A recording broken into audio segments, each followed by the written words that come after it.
is Valley News Live at 4. Good afternoon, everyone. New information out of Moorhead. Police have released the names of 7 people found dead at a home Saturday night. It happened in the 4400 block of 13th Street South after family members found bodies of 4 adults and 3 children. They're identified as Balin, Braylon, Mike, and Marbely Hernandez, Eldor Hernandez Castillo, Marbany Pinto, and Mariel Guzman Pinto. Police say preliminary autopsy results have ruled out any obvious trauma as the cause of death. However, blood samples from all the victims have been transported to a lab for further investigation. Hutch joins us now with a first look at your forecast. Hutch?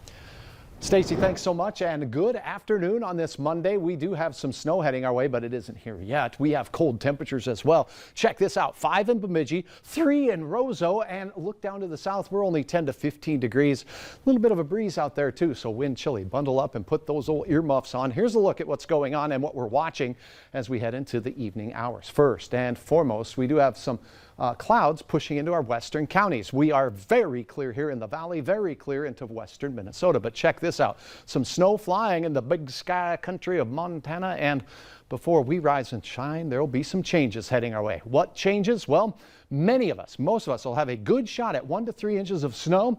We could have some pockets with a little bit more than that.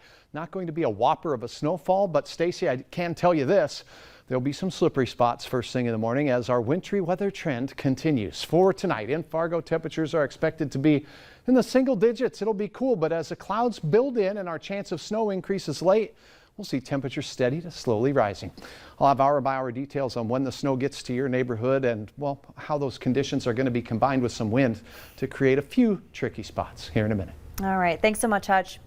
The fate of former Minnesota police officer Kim Potter, who shot and killed Dante Wright, is now in the hands of the jury. Closing arguments were today in the trial. The defense argued that Potter shot Wright by accident by pulling her gun when she meant to grab her taser. Wright's family and civil rights lawyers say they don't believe it was an accident, pointing out that Potter worked for the Brooklyn Center Police Department for 26 years and even trained other officers. Every year for 26 years, she was trained on how to use her gun and how to use it safely. Every year she was told about the risk of weapon confusion and that pulling a gun instead of a taser could kill somebody. Potter was the final witness to testify for the defense on Friday, breaking down into tears on the stand. 14 jurors sat through Potter's trial. Only 12 will deliberate the verdict. Former Vice President Mike Pence and his wife were in Mayfield, Kentucky, helping families clean up from the devastating EF4 tornado that tore through last week. The couple stopped by the memorial wall to pay their respects to the victims lost after spending the day volunteering in the cleanup efforts. Pence said he was inspired by the amount of support that has poured into Mayfield from around the country. We've seen our share of tornadoes, but I've never seen anything like this. The devastation here in Mayfield across this region is heartbreaking. Senate Minority Leader Mitch McConnell also surveying the damage and pledging to find additional federal funding to help restore the critical infrastructure that has been lost. New for you now at 4, the North Dakota Department of Health has confirmed 4 cases of the COVID-19 Omicron variant, the first time the variant's been identified in the state.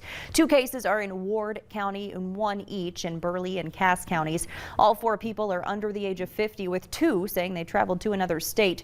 3 were vaccinated but have not taken a booster shot. 1 was unvaccinated. State health officials urge those traveling for the holidays to take precautions. Top health experts say the country is facing an incoming tidal wave of COVID cases. The fast-spreading Omicron variant has now been detected in all but 5 states. Many cities are scrambling to stop the spread as we head into the holiday. Deborah Alfarone has the latest from the White House.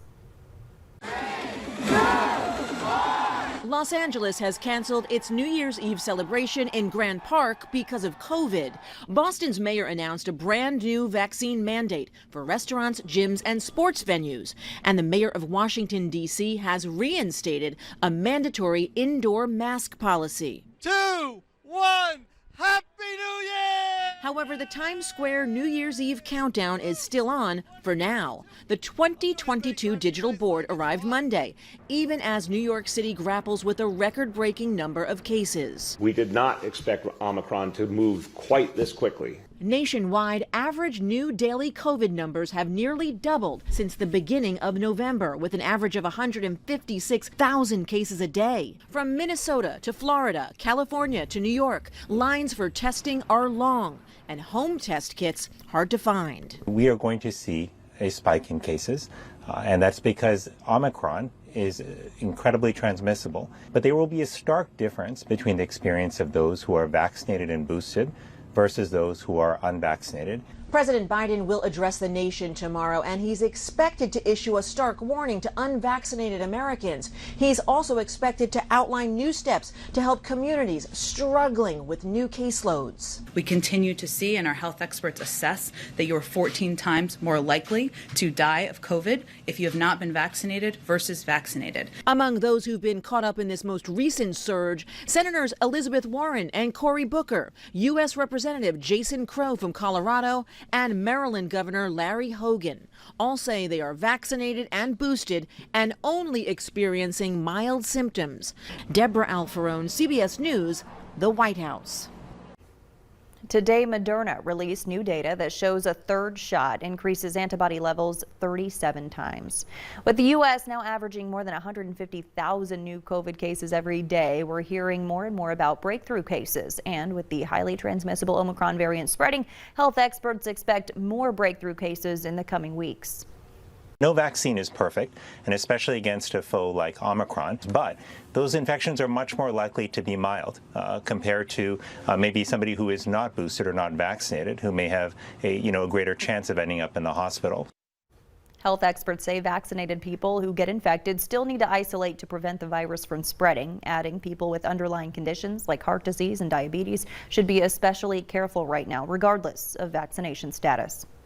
In a letter to Senate Democrats, Majority Leader Chuck Schumer says the Senate will vote on the Build Back Better Act in January, irrespective of Senator Joe Manchin's announcement that he opposes the bill. Schumer said the Senate will, in fact, consider the Build Back Better Act very early in the new year so that every member of this body has the opportunity to make their position known on the Senate floor. He also says the Senate will vote early in January on voting rights legislation and will attempt to change the rules if Republicans block their bill again. We told you last week about a diehard Bison fan who wore a JMU jersey to the big game this weekend, all for a good cause. Matthew Fracey started a GoFundMe to raise money for the Central Cast Treehouse. As of today, it's earned more than $15,000. He also tells us his podcast co-host will get a tattoo of his rival team, the Montana Grizzlies, when the Friends make the trip to Frisco for the FCS championship game. A Midwestern wild animal rescue group is garnering national attention. That's because a social media video from a Minnesota fox rescue group has gone viral with millions of views. As Mariel Mose reports, for most would-be pet owners, a fox is an animal best admired from afar. A Minnesota fox rescue group is getting a lot of attention for this viral video. We've had a few videos go viral. And every time that happens, there's like an influx of, emails and messages. Ethan Frankamp works for Save a Fox in Lakeville. The rescue group takes in domesticated foxes that aren't fit to be released back into nature. So all the foxes here are, I guess, domesticated. I mean, some of them are pretty wild. Wild, but cute, giving some people the idea to make them a pet. Save a Fox will adopt out the animals, but not everybody is a fit. There's really not a whole lot of people that try to adopt that actually end up adopting. It takes a pretty special person in the right circumstance and location to actually be able to adopt a fox from us. First, check with your city, county, and state.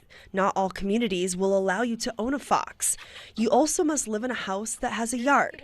You'll also want to fox-proof that house. If you don't have hardwood floors, if you have carpet, that's going to be a bad time. If there's any soft furniture or blankets, it'll get destroyed. Stuff is going to get wrecked, most likely. And most importantly, you will need a lot of patience. And you have to be willing to adapt to the fox. There's a lot of changes that you'll have to make in order to provide the fox a good life. Even though they're cute and they may look cuddly, it may be best just to admire them from afar. We don't want people to get a misconception that they're just laughing, funny dogs, because that's not the case at all. We try to make sure we're being honest with people as well and not trying to just glorify them as, adorable pets that are perfect, because they're definitely not. It's for Dixie Doo! Take it! Run! One other challenge of owning a fox as a pet is that other common pets like cats and dogs are often a wild fox's natural enemies. Domesticated foxes are also unusually capable escape artists. Still ahead, a recall that could impact your morning routine. We'll tell you which dry shampoo and conditioners should go back to the store. Chilly sunshine today across the valley. This view from our tower cam at the Home of Economy location in Devil's Lake. We have some changes, and by morning, many of us will have some flakes to contend with. Snow is on its way, and we have another round coming before Christmas Day. Your forecast is next.